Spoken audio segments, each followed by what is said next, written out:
इंतजार क्यों नहीं कर सके 23 जून तक? सर मैं नायल हो जाता तो आप भी हमारे खान साहब के सामने ये आपको किसने धमकी लगाई थी? एक मिनट, धमकी की बात कानूनन तो नायल नहीं होते आप। एक मिनट सर, कानून पे मैं पूरी बात कर लूँ। कौन से वकील ने आपको मशवरा दिया था कि आप नायल? मेरा पूरा एक गवर्नमेंट है, गवर्नमेंट इज अ गवर्नमेंट की पूरी लीगल टीम होती है। कानून ने कहा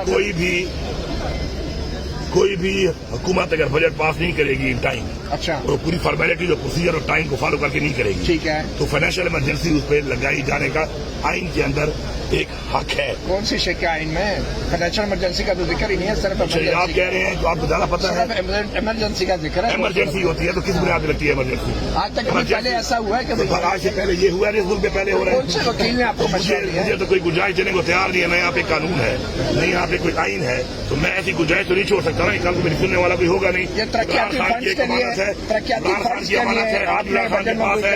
Imran Khan don't want to retain, he can order, I will throw it out, but if Imran Khan will say, not anybody else. Okay.